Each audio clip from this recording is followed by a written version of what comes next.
Well, I believe the jets that Poland is providing are MiG-29 fighters. That's a Soviet era fighter that the Polish Air Force acquired back when they were part of the Warsaw Pact. So these are planes that are 30 plus years old.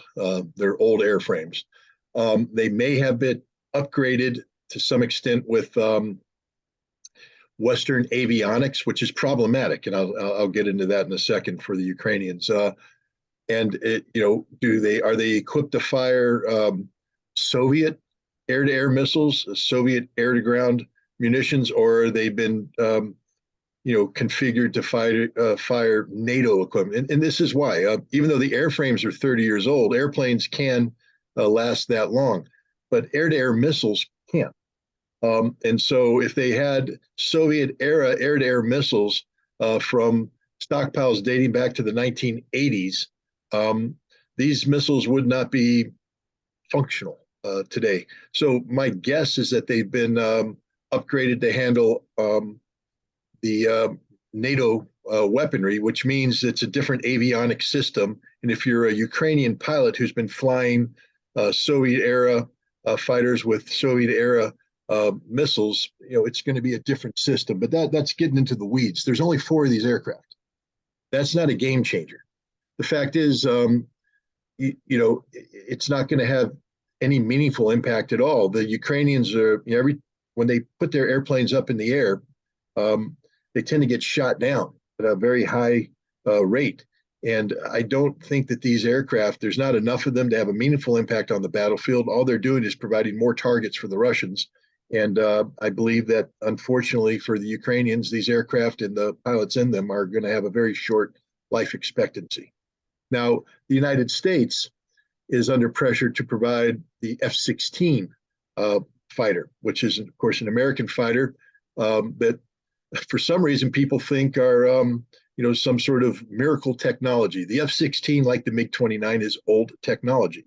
And yes, there are upgraded versions of the F-16 that could be provided, but we're probably not going to provide them because the Ukrainian pilots, again, are trained on the MiG. And anybody who's an athlete will understand what I'm about to say.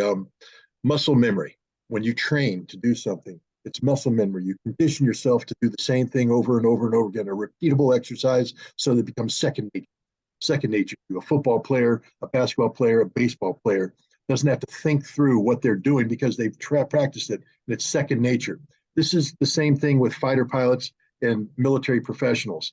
Whether you're an infantryman doing close quarter combat, you are trained. It's repetitive motion so that when the world starts exploding, you do the same thing. You don't hesitate. The same thing with a pilot. You are trained in a specific airframe with specific avionics, with specific performance characteristics, and it's second nature for you. So a Ukrainian pilot who has extensive experience in a MiG fighter or a Sukhoi fighter, these Soviet era fighters, if you're going to try and transition him to a F-16 fighter, it's a completely different airframe, completely different avionics, completely different system. And your muscle memory of the MiG is going to interfere with your ability to properly absorb that. This isn't me saying this. This is the experience of a South Carolina Air National Guard unit that does this kind of transition training for former Soviet client states who have now become NATO members. Romania, Bulgaria, Czechoslovakia, Poland, nations that had MiG fighters who are acquiring American fighters, F-16s. There's a 6-month training program where you transition MiG pilots into F-16 pilots. And what the Air National Guard says is that if you have an experienced MiG pilot, he's actually a very bad F-16 pilot because of the muscle memory issues. When push comes to shove and he's put under stress, he falls back on that which he knows and is comfortable with, and he makes mistakes. He's slower. The pilots that do best are guys with little or no experience in flying a MiG, so they can be solely focused on flying the F-16. And so this is a problem because, the United States, if we're going to provide the F-16, if the best Ukrainian pilots come over, we're actually going to make them worse. They're better off flying the Polish MiG-29s than they are flying American F-16s.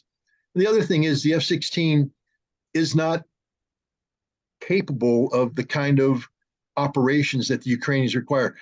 The F-16 has to fly from an improved airfield, an airfield that has, good runway systems, good logistical. It's a very maintenance intensive aircraft. The Ukrainians are flying from unimproved airfields. Now the MiG-29 can do that. It's designed to do that. It's a more robust, undercarriage, et cetera. The F-16 can't. There's very few places in Ukraine that it could fly from. Those places are easily identified and targeted by the Russians. To provide the F-16s to the Ukrainians would cost a lot of money, take a lot of effort, and there's that old saying, the squeeze ain't worth the juice.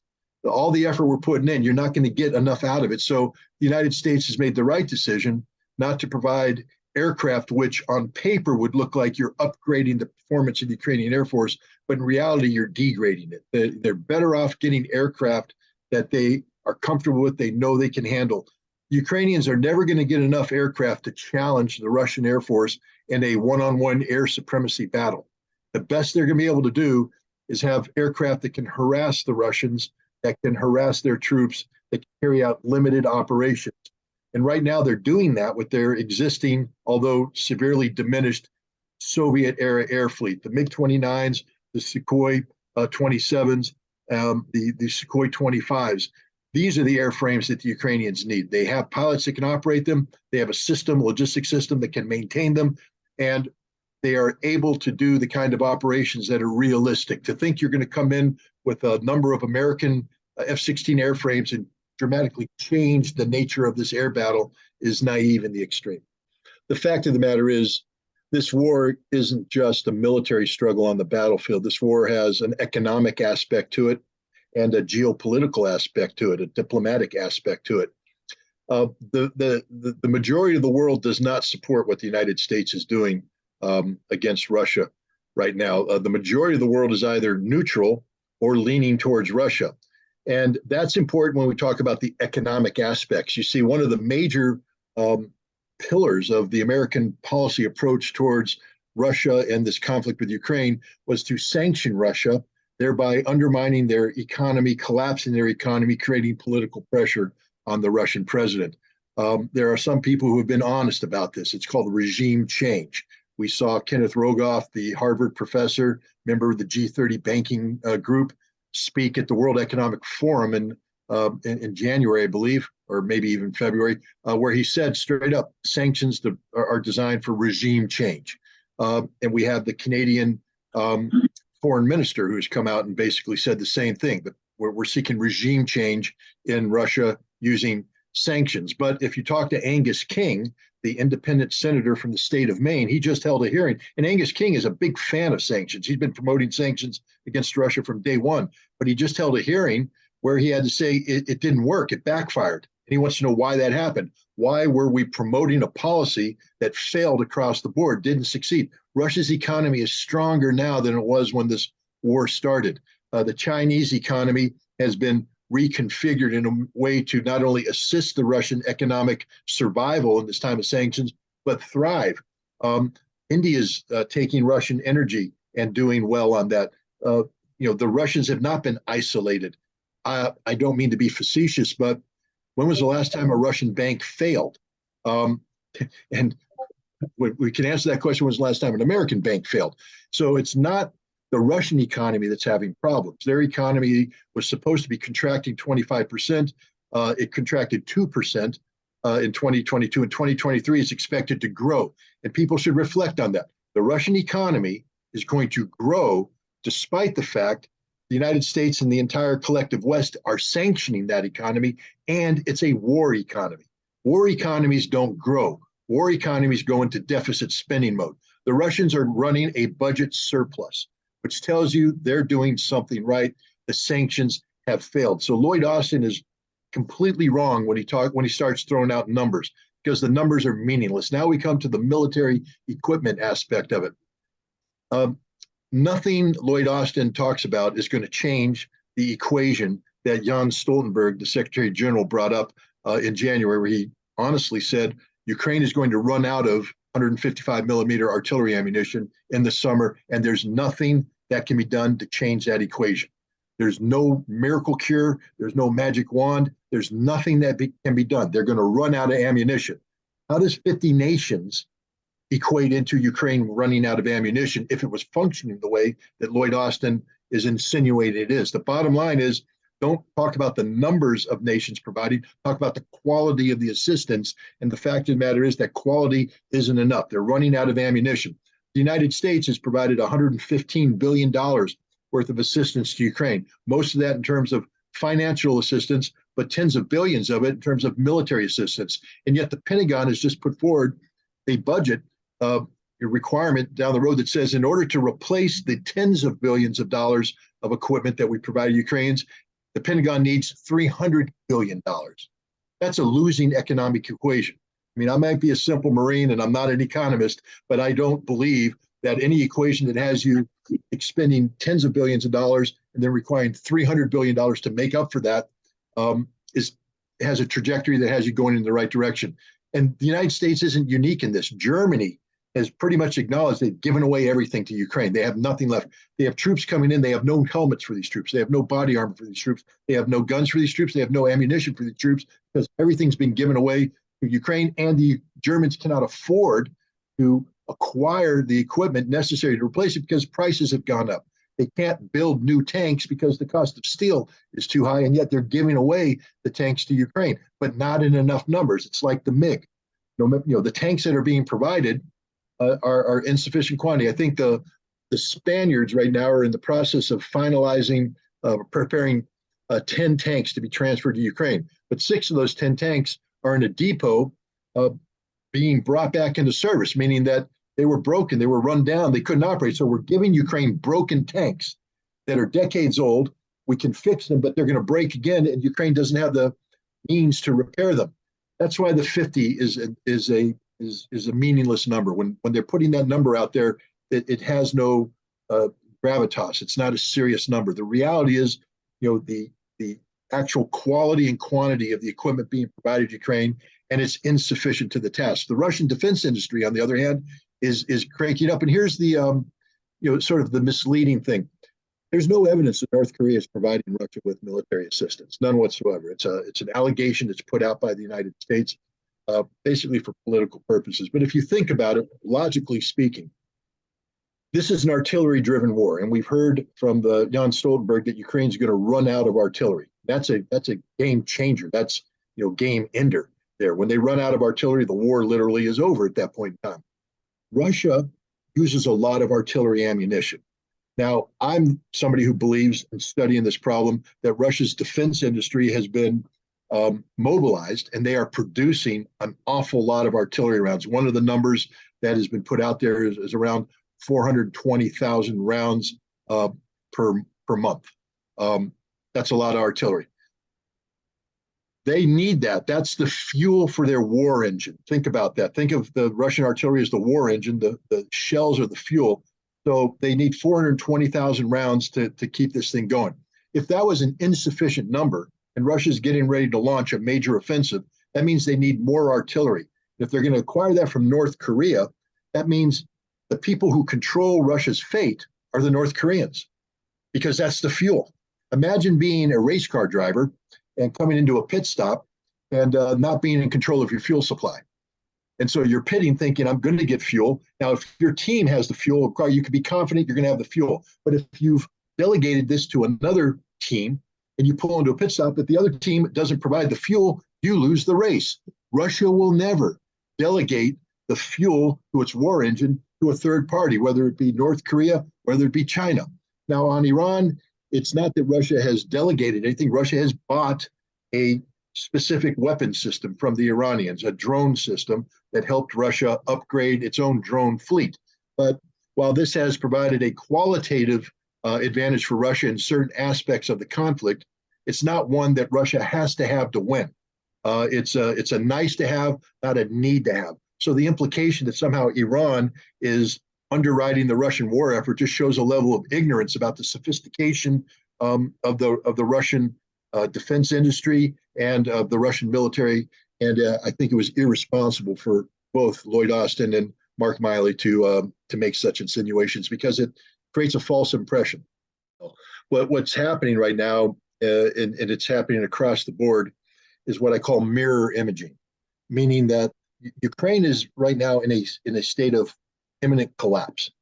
Their military is becoming virtually dysfunctional, and one of the reasons is they're running out of manpower. So Ukraine is going around and literally kidnapping people off the streets, including 14 and 16-year-old boys who are showing up on the front line with 3 days of training. So they're kidnapped from the streets of Odessa, given 3 days of training. They end up in Bakhmut and they die. This is happening in massive numbers. And this is a public relations problem for the Ukrainians. So what we're doing is we're mirror imaging the problems of Ukraine onto the Russians. But the Russians aren't doing that. The Russians mobilized 300,000 men in September. The vast majority of those men are still undergoing training. So the notion that these are poorly trained troops is just absurd in the extreme. These were military reservists who already had served in the military, had a modicum of experience, and instead of being thrown straight into the fight, they're being sent to a training area where for now, September, October, November, December, January, February, we're coming up on 7 months of training to get them ready to perform on the battlefield. So, Mark Milley is just making this up. It's not what's happening. The Russians are extraordinarily well equipped. They have modern equipment, modern tanks, modern artillery. They have body armor. They have everything they need, and they're trained to do this job. These are not poorly trained troops, and they're not throwing them in human wave assaults. The fact of the matter is the casualty ratio right now is insane. Normally in a war, the offense versus defense is you want a 3-to-1 advantage from the offense to defense because generally speaking, you're going to take more casualties than the defender. So you need that kind of advantage. The Russians right now are, operating with parity in numbers when it comes to infantry, but superiority in numbers when artillery. But on the casualty ratio, they're killing Ukrainians sometimes as high as 16-to-1 in a day. Sometimes it drops down to 10. Sometimes it drops down to 8. But what that means is if you on the best day the Ukrainians are having, for every 800 Ukrainians that die, they're killing 100 Russians. But on the worst day, for every 100 Russians that die, 1,600 Ukrainians die. And the Ukrainians are having a lot of bad days, not so many good days, but even their good day is a nightmare. It's Ukraine that's chewing through its troops at a rate that's unimaginable. And I think it was Loyd Austin that threw out a number, casualty number of 100,000. I think in the same presentation, he talked about 100,000 dead. But he knows that's a lie.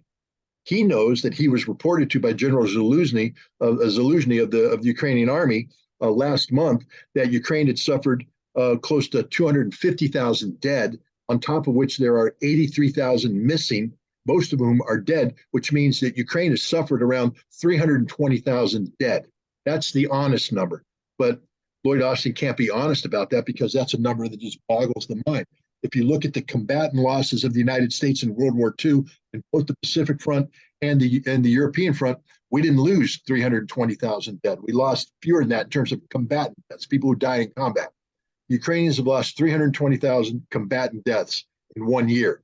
That's a ridiculous number. That's a sickening number. And it reflects the reality of what's going on the ground in Ukraine today. And Loyd Austin and Mark Milley can't be honest about that because if they were, American people would say, then we need to bring this war to an end because this is just resulting in the death of people that we claim to be supporting. Right off the bat, when you have senior people admitting that the policy was regime change, that we wanted to put in sanctions and create political pressures to bring down Vladimir Putin, it tells you two things. One, there is a very strong anti-Putin animus existent in the U.S. government.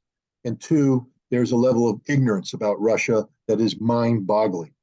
I'm not going to brag, but back in December, I said, if we implement these sanctions, Russia will emerge stronger, intact, and it will be the Western economies that begin to collapse. I was proven 100% correct. Why?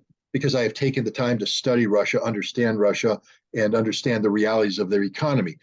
But to do that, I have to cut through the fiction that's been put up there about, for instance, that Russia is a nation ruled by one man, Vladimir Putin, the all-seeing, all-knowing, all-evil dictator who controls everything, instead of recognizing the reality that Russia is a very large country where control has been delegated to regional authorities who manage their individual regions who come together using a bureaucracy to create a consolidated, unified policy that's then taken up to Putin, who oversees it, as a manager, as the chief executive, but not as a dictator. If you understand what I say is the reality, then you're able then to take the time to read the position papers that are put out there. The Russians are telling us what they're doing. They don't lie. They are a very transparent society. Their budget is published. The documents that are used to create that budget are published, and people need to take the time to read that. But if you do that, then it takes away your ability to say, well, Vladimir Putin is the personification of evil. Because if you take the time to study Russia and learn Russia, you realize he's just a very effective manager of a very complex and expansive, nation. Joe Biden is surrounded by what I call the Putin whisperers. This is a group of people who came into academic maturity at the time of the collapse of the Soviet Union and the decade of the 1990s, when the goal of the United States was to keep Russia down, to weaken it economically, control it politically, and if necessary, to break it up into constituent parts that would forever keep it weak and never able to rise up and challenge the United States in the way that the Soviet Union had done during the Cold War. These are people like Michael McFaul, Fiona Hill, Angela Stent, and others who have written their PhD thesis on authoritarian rule and Vladimir Putin. These are people who supported Boris Yeltsin's government and are resentful that Putin emerged from the post-Yeltsin period to try and unify Russia and make Russia strong again, which he has done. Whether you like Putin or you dislike Putin, you have to acknowledge that he has taken Russia out of, the swamp that Boris Yeltsin had created in the post-Gorbachev, post-Perestroika era, and he has taken Russia up to be one of the strongest and most resilient economies. People talk about infrastructure. In the United States, of course, we have concerns about infrastructure. We have rail cars derailing, we have bridges collapsing, et cetera. People don't like to talk about the fact that Vladimir Putin has just succeeded in expanding the Russian subway around Moscow. And if you go on the subway, will put anything New York City has to shame instantly. The totality of the Russian subway. It's modern, it's clean, it's efficient, it's everything we would want our infrastructure to be, and everything we claim the Russian infrastructure can't be, because if he's a dictator ruling over this dysfunctional country, how could they possibly produce that? But the Russians produce a lot of good things. It's a nation that's on the rise. And I'm not saying that because I want to sing its praises. I'm saying it because that's real. You can't solve a problem unless you first accurately define the problem. Because any solution you come up to a problem that's not accurately defined isn't a solution at all. It's nothing. To discuss Russia as a problem, we have to describe it accurately. And it can't be described accurately if you're putting everything on the shoulders of Vladimir Putin and you're trying to describe him as this evil character, which, of course, all senior Americans doing, whether they're in the Pentagon or they're in the White House or they're in Congress. You will not see a single person say what I just said about the reality of Russia. Instead, Congress holds hearing after hearing where they bring in these Putin whisperers who say over and over again about how bad Russia is, how poorly it performs, how dysfunctional it is, and how dictatorial Vladimir Putin is. That's just not the truth. Well, the potential for all-out war. I mean, Russia's not going to let that happen. They would challenge us militarily, and then we would end up in a force-on-force conflict that neither side can afford to back down from. So it turns into total war. And then that has the potential of turning into a nuclear exchange. And then this conversation is moot because we're going to be dead. That's what Lindsey Graham needs to understand. And that's what the people who listen to Lindsey Graham need to understand. He's a very dangerous man right now. I know he's a United States senator. I know he's allowed to speak his mind and, et cetera. But that doesn't mean that people who are listening to him should treat what he's saying as if it is the truth. He is speaking in a very dangerous manner. First of all, he said that he implied that Ronald Reagan would never allow something like this to happen. Well, with all due respect, Lindsey Graham, I was in the military as a Soviet expert during the Reagan administration, and we let it happen all the time because, the idea of flying provocative mission profiles with aircraft or with ships didn't begin today. And people should be under no misconception here. What we did with the Reaper was a provocation. We took an intelligence collection platform, flew it in an area that the Russians know, that we know is very sensitive to Russia, right off the coast of the Crimea Peninsula, one of the most heavily militarized areas in Russia, during a time of war when the United States has a history of collecting intelligence, giving it to Ukrainians so they can target the Russians. So the fact that we're flying an intelligence collection profile in support of Ukraine along the Russian coast is in itself an act of war. This isn't a peaceful exercise. We are being provocative, deliberately so. Two, the Russians have created an exclusion zone and have announced that to the United States, saying that you cannot fly in this area because we have sensitive military activity taking place.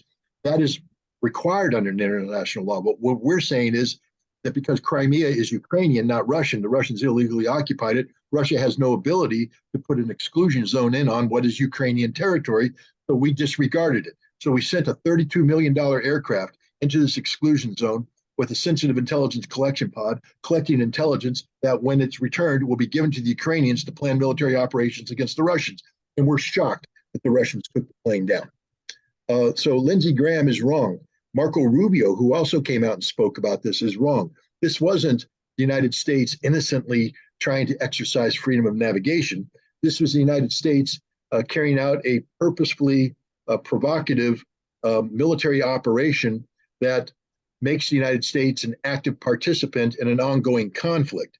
And so if you see it in that perspective, you realize what we did was horribly irresponsible. And now Lindsey Graham is talking about escalation by bringing in, manned fighter aircraft in a way that's designed to create a force-on-force incident with the United States and Russia. This is bad policy. Fortunately, I don't see the Pentagon or the White House going down this path because there are saner minds out there than Lindsey Graham or Marco Rubio. I just wrote a book about it, Disarmament at the Time of Perestroika, Arms Control and the End of the Soviet Union. It's about the Intermediate Nuclear Forces Treaty, or the INF Treaty. Intermediate nuclear forces are ballistic missiles or cruise missiles with a range between 500 and 5,000 kilometers. These were systems that were seemed deemed to be extremely destabilizing in the European environment. The United States deploying Pershing II missiles, for instance, into West Germany, gave us the ability to strike Moscow 7 minutes after launch, which means the Russians had no warning time if this was launched. So Russia would push the button and fire everything. That time, everything included SS-20 road mobile missiles, very difficult to target, each of which had 3 nuclear warheads aimed at European cities. So this was the scenario with these weapons in place. The Intermediate Nuclear Forces Treaty made the decision to get rid of these weapons, a very bold decision. It was a decision made by Ronald Reagan, who is one of the most conservative presidents we've ever had, a man who called the Soviet Union the evil empire, a man who once joked about launching missiles against the Soviet Union, and Mikhail Gorbachev, a reformist who took the Soviet Union away from the policies of the past, tried to lead them down a new road through what we called the reforming, the perestroika, restructuring of the Soviet Union. They came together in December of 1987 and signed this treaty. What made this treaty unique isn't just the fact that we were getting rid of perhaps the most dangerous weapons in the world, but how we were doing it. Prior to this, we had other arms control agreements, but we never had the ability to do serious compliance verification. And that controlled the kind of treaty we could get into. You have to have confidence that the other side isn't going to cheat. But if you're not allowed to allow humans on your soil, for instance, the Russians would never allow Americans on their soil, and we would never allow Russians on their soil because we distrust one another. So the level of confidence in compliance is very low. So you don't want to make a treaty that assumes good things are going to happen. Trust, but verify. That was Ronald Reagan's mantra for the INF Treaty. And the key to verification was people like me, who became inspectors. And we were it was the first time in the history of arms control that on-site inspections took place, where teams traveled to the Soviet Union, Soviet teams traveled to the United States, and personally oversaw the implementation of this treaty. My role was unique in that I was involved in what they called perimeter portal monitoring. The Soviets had a factory in Vodkinsk, which is a city about 750 kilometers due east of Moscow in the foothills of the Ural Mountains, that used to produce the SS-20 missile that I talked about with the 3 warheads. Well, that missile's supposed to be destroyed. But then the Soviets said, well, the factory also produces the SS-25 missile, which is an intercontinental range missile, which is permitted, but the first stage is the exact first stage that was on the SS-20. So now we have to monitor production to make sure that the Soviets aren't using SS-25 production to create a covert production line of SS-20s. And that's where I came in. We built a facility to monitor production out there using giant X-ray machines, visual inspections, the whole works. This was a unique experience. I mean, it was unprecedented in the history of arms control. And we succeeded despite all of the obstacles. I mean, this is a part of history that not too many Americans are familiar with. But it was one of the most amazing experiences you can imagine, because we literally, despite all the obstacles, the history of prejudice between the United States and the Soviet Union, we broke through that to create a cooperative working environment with. And think about that, ladies and gentlemen. Today, people say, how could Russia ever and the United States ever again work together? In the 1980s, the relations were just as bad as they are now. Some people would say worse. And we found a way, engaging in arms control, working in a cooperative fashion to eliminate these missiles and make the world a better place to live. We could do it again. So this experience of the INF Treaty is not just history, pretty cool history, but it's also a template of hope of how we could go forward. But here's the bad news. We're not doing arms control right now. The last remaining treaty has been frozen by the Russians, accusing the United States of using the treaty to achieve this strategic defeat. Remember when I talked about the lunacy of these Putin whisperers talking about we want regime change in Russia? Well, think about it now from the Russian perspective. The United States openly admits it wants to bring down your regime. The weapons that protect you from this, your strategic nuclear force, are here, and you just upgraded them with missiles that can defeat an American missile defense system, which are related to a treaty the United States withdrew from. And now the Americans want to inspect that while not allowing your inspectors into the United States. The Russians said, this is insane, we're not going to do it. They froze it. The treaty expires in February of 2026. That's not very long from now, less than 3 years. Yeah. On average, it takes 3 to 5 years to negotiate a good treaty. So we're already behind the power curve. We're probably not going to get a negotiation in place until after the 2024 elections because of the political nature of it, which means we are going to have less than a little bit more than a year to get a new treaty in place. If we don't, there's no arms control. Both sides are in the process of modernizing their nuclear forces. We will have an arms race without any control, one mistake, one miscalculation, one misjudgment, and we have a general nuclear war. And again, we all die. The INF Treaty, I believe, saved the world from imminent destruction. If we didn't have an INF Treaty, there would have been a mistake that could have caused the world to end. We need to get a new arms control treaty in. And I think people listening here have to understand the importance of arms control and should do everything possible to put pressure on their respective elected officials to make arms control the #1 policy of the United States, because it literally means saving the lives of future generations of Americans. Without arms control, the prospect of the ability of humanity, of humankind to continue, is dim.